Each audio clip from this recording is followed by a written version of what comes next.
¿Ya? ¿Ahora sí? Oh, pues le pregunté a Juan Pablo que sí, me dijo que sí, hombre.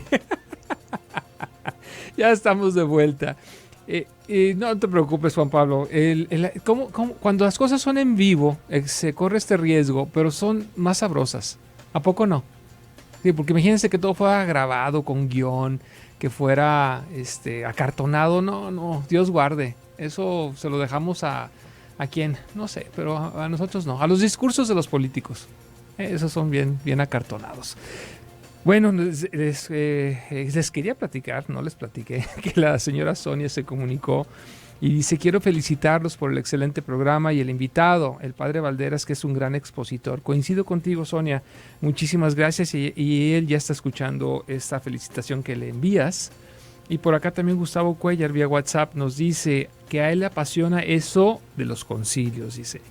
Pero me pudieran explicar, dice, ¿son para actualizar a la iglesia al día actual? ¿O entiendo mal? Dice, porque si mal no recuerdo, el último de tiempos actuales fue dirigido por el Papa Juan XXIII, que por cierto dice que es su Papa favorito. Sí, de acuerdo, y con mucha razón. Su Papa favorito era un excelentísimo Papa, sencillísimo, de buen humor, bueno, excelente. Sí, en efecto, los concilios son para actualizar, pero solamente quisiera ampliar un poquito este pensamiento. Los tiempos cambian, y la manera como uno responde a un tiempo puede ser que ya no funcione para otro tiempo. Cierto. Entonces hay que hacer algún cambio. Ahora, esos cambios generalmente no los hace un individuo, aun cuando tiene la máxima autoridad, como es por ejemplo el Papa. Como debe de ser. Exacto. Entonces, digamos que son cambios que se hacen en forma colegiada. Y se le llama concilios cuando es una cuestión así como muy definitiva. En otras cuestiones, y esto es frecuente, ahora se llaman sínodos, ¿sí? De hecho, la palabra sínodo significa literalmente caminar juntos. Okay. Odo es en griego, es camino, ¿no? Claro. Y sin es con. Entonces, un sínodo es caminar juntos. Y todo esto se debe a que la Iglesia quiere responder a problemáticas actuales o hacer cambios para que la cuestión responda al tiempo y al hombre y mujer de hoy, ¿verdad? Claro. Esa sería la cuestión. Y la diferencia entre un concilio y un sínodo es que el concilio puede hacer cambios importantes. En cambio, el sínodo es doctrina importante, enseñanzas importantes. Se acaba de terminar el sínodo sobre los jóvenes, por ejemplo, ¿verdad? Otro sobre la familia y así sucesivamente. Okay, sí, pero sí es porque es conveniente responder a los retos del tiempo presente.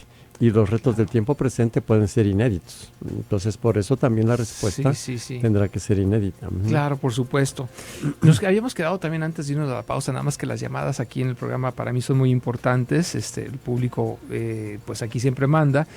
Me preguntaba usted sobre por qué las noticias de lo que es bueno no aparecen. Y yo como que tengo la impresión de que normalmente sentimos el ser humano que lo bueno es obligación del individuo y por eso no lo resaltamos. ¿No será por ahí? Eso podría ser, y también porque es ordinario. O sea, hay muchas cosas buenas de todos los días. Me queda clarísimo. Claro. Yo ahorita, por ejemplo, decía, no escucho en las noticias que tantos miles o millones de personas, bueno, y también de acuerdo en que si se hiciera esa noticia, pues nos aburriríamos porque los 365 días del año darían esa noticia, claro, ¿verdad?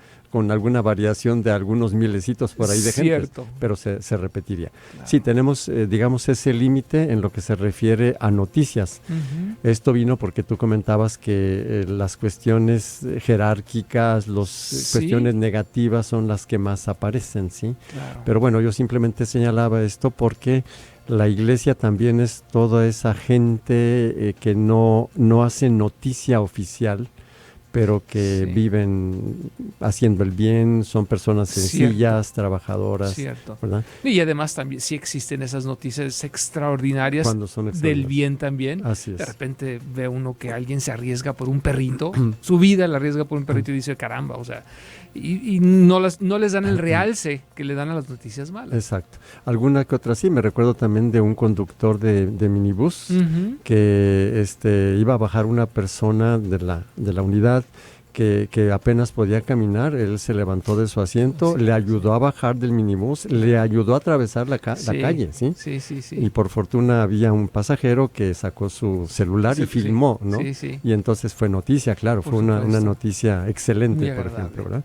Así es. Y entonces estamos pensando, que es lo que estoy entendiendo, más bien dicho, que gran parte de estas noticias desagradables de la religión católica tienen que ver con el individuo.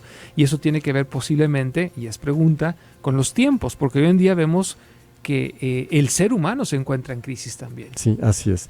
Y aquí también me preguntaría cuándo el ser humano no ha estado en crisis. Es interesante, claro. Y queremos pensar románticamente que los tiempos pasados fueron mejores, pero esas personas del tiempo pasado también románticamente quieren pensar que los tiempos pasados a ellos fueron mejores. Así es. Pero si nosotros hubiéramos vivido en 1912, 1913, que te llegaban ahí un revolucionarios, tomaban a los que encontraban, los incorporaban, te cambiaban de moneda. Tú dices, bueno, nosotros ahora estamos mejor que en ese aspecto, ¿sí? Pero cuando hablamos de la revolución, hablamos medio poéticamente, ¿no? Es decir, la revolución y hacemos fiesta, los valores y todo esto, ¿verdad? Así es. O la de independencia. Cuando no había tantos, así es. De veras, recordando y estudiando la historia, ya sea la historia universal, la historia de México o la historia de la Iglesia, porque también existe toda esa disciplina, historia de la Iglesia, y también la historia de la Iglesia en México. Entonces nos damos cuenta de que todos los tiempos son difíciles, ¿sí? Claro. Bueno, eso es lo que se le viene sentido. Claro. Y es que sí, yo creo que tenemos que hurgar un poco más, ser un poco más profundos. Le daba un ejemplo y dije, a ver si no me quieren linchar. Si analizamos, por ejemplo, vamos a hablar de otra institución, ¿ok? Si yo analizo, y lo he hecho, los estatutos del PRI, es el mejor partido. Pero luego quiero ponerle cara a esos estatutos y no encuentro. O sea, habla es un partido, en teoría, vamos a decirlo así, social, busca el bien de la comunidad, etcétera. Pero cuando le quiero poner rostro, pues no hallo a quién ponerle un rostro rescatable a ese partido en particular. Y eso, insisto, que llegué a conocer, sí, personas de la vieja guardia, por decirlo de una manera, algunos de ellos ya fallecieron, que mis respetos, o sea, personas realmente probas, honestas, pero también está en crisis, en la política en general. Así es. Ahorita ya no hablemos de un partido en particular. Y entonces, ¿puede ser ese el motivo por el cual la institución católica se encuentra en crisis? Yo creo que sí, y aquí es entonces un punto que me parece también explica la crisis, y es la institucionalización. O sea, ¿cómo podríamos decirlo? La experiencia de Cristo, de Jesús resucitado, fue de 11 apóstoles, ¿no? Sí, al menos oficiales. El asunto es cómo mantener la pureza del mensaje, o sea, cómo no traicionarlo. Porque ya sabes que cuando va pasando de una boca a otra boca se van cambiando las cosas, claro. Entonces, cuando va pasando el tiempo y ya muere el último apóstol, entonces se necesita decir, a ver, aquí tenemos que recopilar los testimonios genuinos, legítimos, y estos no los cambiamos. Debe haber una garantía para esto, ¿sí? La esencia. Exacto. Y es ahí donde se descubren o se eligen, o no sé, los escritos que van a ser la clave, ¿no? Los escritos inspirados, llamemos Nuevo Testamento, Antiguo Testamento. Y luego, quien garantice eso, entonces se le tiene que dar una autoridad, se le da un poder, vamos a decir así, una jerarquía. Y entonces empieza la institucionalización. Y ese es lo institucional. Okay. Es inevitable. O sea, algo que no se institucionaliza se va a morir, ¿no? Claro, y si institucionaliza genera problemas. Exacto, claro. Genera intereses, por ejemplo, ¿sí? Entonces, no sé, yo soy sacerdote, por ejemplo, Ujú. y yo sé que la tentación del sacerdote es creerse más, ¿sí? Es decir, Ok, claro, sí, claro. creerse especial y luego después oprimir, vamos a decir así. Es una Claro, tentación. Entonces, pues hay quien cae en la tentación y entonces se claro. puede volver un dictadorcillo, un supercontrolador. Ujú. Aunque también hay sacerdotes que son excelentes, que Por son supuesto, santos, por que etcétera, supuesto. ¿sí? Pero ahí ya dependió del individuo, Claro. ¿sí? Es decir, la institución, la autoridad que debe alguien tener para garantizar, bueno, pues recae sobre determinadas personas. Claro, Y claro. lo que ya la institución no puede hacer es darle capacidades a las personas, ¿verdad? Sí, claro, sí, con varita mágica, ¿no? Exacto. Y a mí me parece que está ese asunto. De hecho, por ejemplo, en relación a la vida religiosa, hay un documento de otro papa excelentísimo, que fue el que concluyó el Concilio Vaticano II. El que lo inició fue Juan XXIII, Ok. el que lo concluyó fue Paulo VI, ¿no? Ujú. Y el Papa Paulo VI hizo encíclicas, cartas universales, circulares universales excelentes.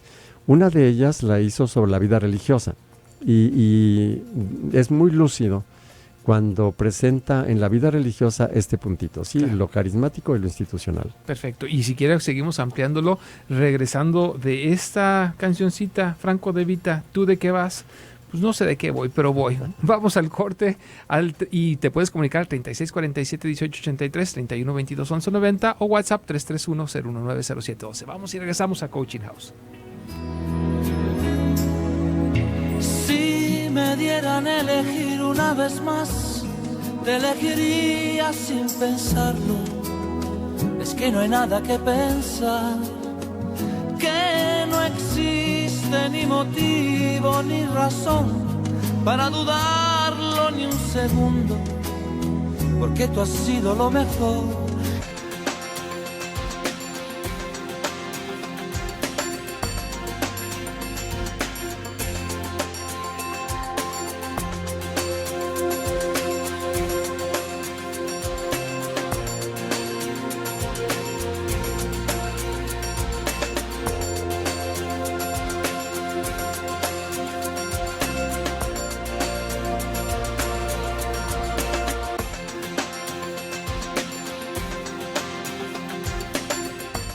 Estamos de vuelta aquí pasando el chisme con Juan Pablo, en lo que ustedes escuchaban esta melodía así como repetitiva, sabrosona. Fíjense que en este corte, platicando ahorita con el padre Octavio, él me decía, bueno, ¿y de dónde surge la propuesta de este tema? Y la verdad es que es una propuesta mía, y por eso obviamente pues acudí a quien sabía que me podía a mí y creo que a muchos otros darnos un poco de luz en este tema. Por lo siguiente, yo creo que hoy en día tenemos más, de forma más inmediata, o resonamos muchísimo más con otras propuestas religiosas. De repente vemos alguna propuesta budista y resonamos con ella. De repente vemos una propuesta de los derviches y resonamos con ella. Y lo tengo que decir, y no es crítica destructiva, es una crítica constructiva. Yo de repente puedo ir a la celebración de la misa y escuchar a algún sacerdote en particular y quererme salir, o de plano salirme, porque no resueno. Entonces, y a pesar de ser católico y ser creyente, y si yo me aboco a las escrituras, etcétera, encuentro ahí lo que no encuentro a veces en esa cara palpable, visible, que es de lo que hemos estado platicando hasta este momento. Y aquí es precisamente esta intención del programa y con el padre Octavio y su conocimiento y su sabiduría, ver qué está sucediendo. Pues, a lo mejor necesitamos otro concilio, como nos decía acá Gustavo Cuellar, para tratar de volver a llegarle a las masas con aquello que nos hace vibrar, resonar.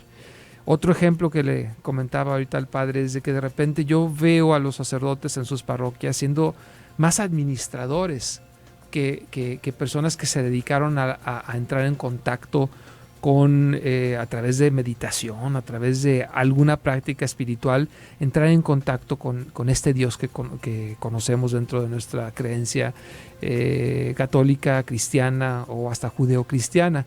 Y ese es el trasfondo, padre, por ahí va el asunto. Sí, claro, lo comentábamos un poco en el corte. Yo sobre esto entonces señalaría varias cosas. Primero, el cristianismo general, ¿verdad? Y la Iglesia Católica forma parte del cristianismo.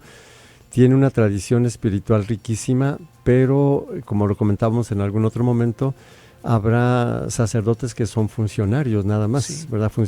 Administradores, como bien lo dices. Esa es una autocrítica también fuerte dentro de la Iglesia. O sea, dentro de la Iglesia existe esa autocrítica y ese reclamo de nosotros mismos de decir, no seamos meros administradores. Claro.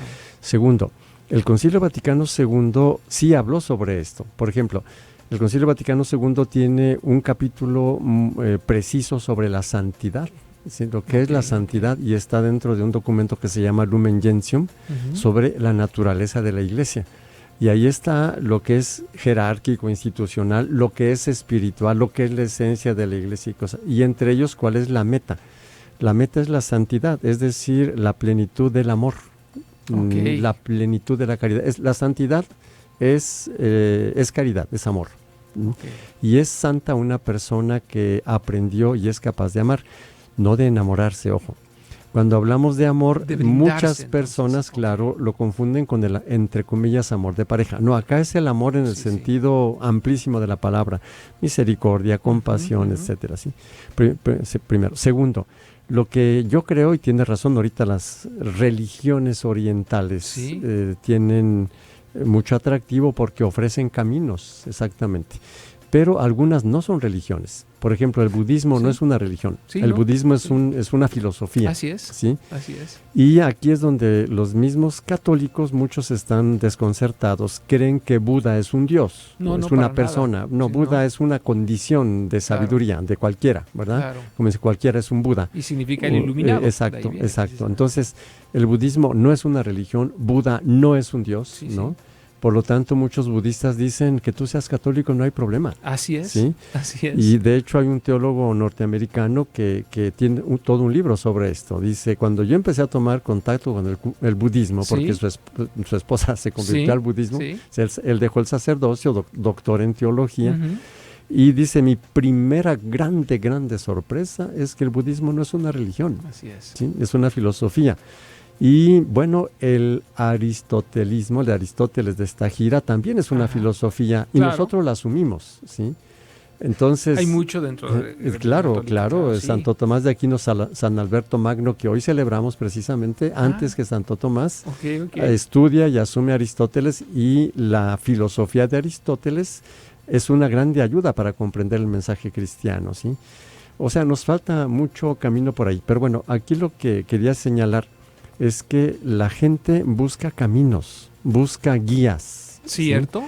Y cuando, como tú bien dices, un sacerdote dice una homilía toda desconectada, a lo mejor mostrando los malestares del sacerdote y cosas por el estilo, claro que esa homilía no ofrece absolutamente nada de calidad comparada con un budista que le va enseñando a la gente cómo superar el sufrimiento, cómo manejar su conciencia, cómo ampliar su conciencia, ¿verdad? Claro.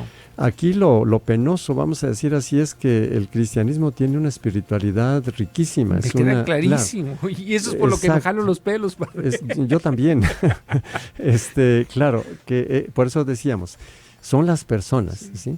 Si una persona, aun cuando tenga el ministerio sacerdotal, no resolvió su vida, su persona, y se hizo amargado o maleducado o agresivo, arruina el mensaje que se quiere dar, ¿verdad? De la santidad, que es el amor, el brindarse, lo que nos está diciendo. En ese sentido, una cosa que está pasando ahora la Iglesia Católica en las crisis que tiene, ¿verdad? Tantos acontecimientos vergonzosos. Esto es algo purificador. De hecho, por ejemplo, la Iglesia, cuando apareció Lutero, Calvino, y hubo una grandísima división, ¿verdad? Ahí fue donde la iglesia dijo, tenemos que convertirnos. Claro. Y entonces hace un concilio precisamente, que es el concilio de Trento, ¿verdad? 4 siglos antes del Concilio Vaticano II. Claro. Por eso es que, por lo que, digamos, sí, claro que a mí también me hace sufrir que haya tantas cosas negativas en la iglesia. Pero, y no veamos la parte positiva. Esa también es otra parte importantísima, porque existe, y conozco místicos, tal cual, que se dedican a la meditación o a la contemplación, y esos están escondiditos. Nos tenemos que ir a la siguiente pausa, muy padre. bien, Les voy a recordar rápidamente los teléfonos en cabina: 3647-1883 y 3122-1190.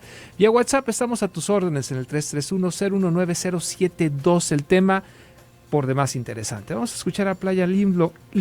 ¿Con qué canción? Universo Amor. Me gusta. Vamos entonces. Te mudaste a mi corazón sin permiso, sin una razón. Yo que prometí decir que no. Oh.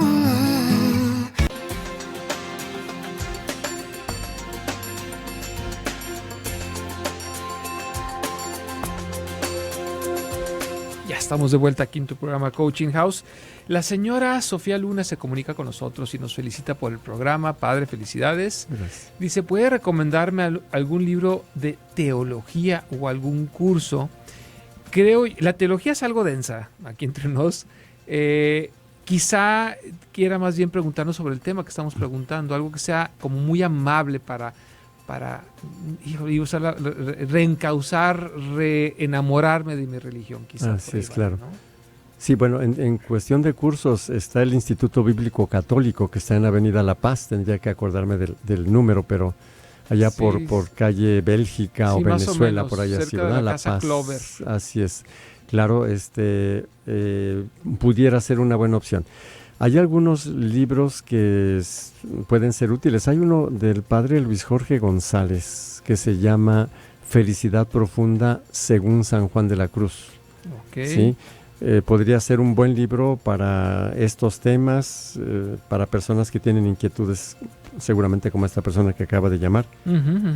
Hay otro libro que se llama El Dios en quien no creo. Sí, aquí ya lo ubiqué porque tenía duda del autor, es Juan Arias. Juan Arias, ajá. Juan Arias. Muy bien, así Ese es. También es bueno, me parece muy, muy bueno. Sí, por ejemplo, esos dos pudieran ser útiles para estos temas, ¿verdad? Perfecto. Sí, porque y es que al momento de que yo lo estoy pensando, y por eso quise traer el programa, o sea, no solamente en una actitud egoísta de decir, a ver, voy a llevar al padre para que me explique, no va por ahí, igual lo invito a un café y eso es otro rollo.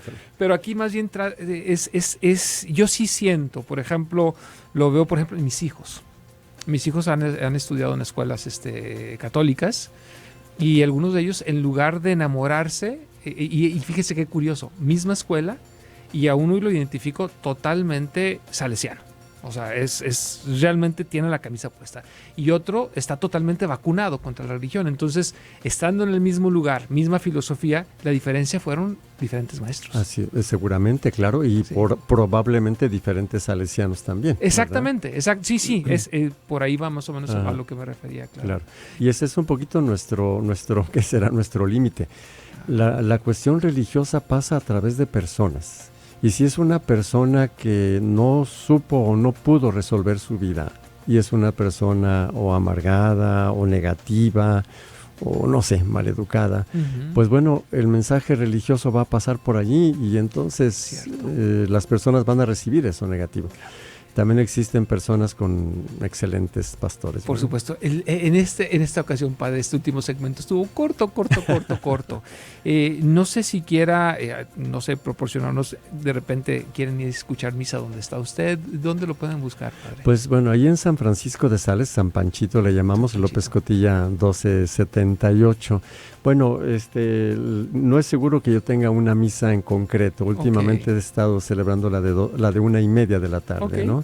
Y las otras son, a veces sí, a veces no, como 8:15 de la mañana, 6:30 de la tarde. Perfecto. ¿Verdad? Porque somos varios, claro. Que estén al pendiente.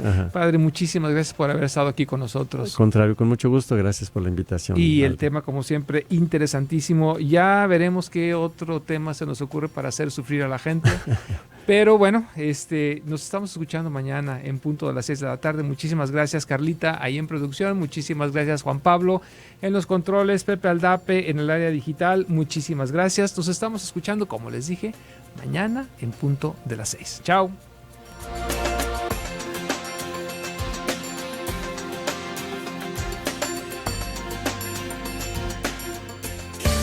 ¿Qué tal, amigos? Tenemos la noticia de que nuestros amigos de Grupo Vanguardia están presentando el nuevo rostro de Honda HR-V 2019.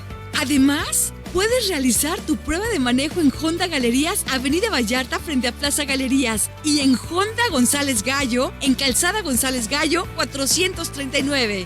Puedes encontrar más información en su Facebook. No te pierdas la oportunidad de hacer tu prueba de manejo hoy mismo.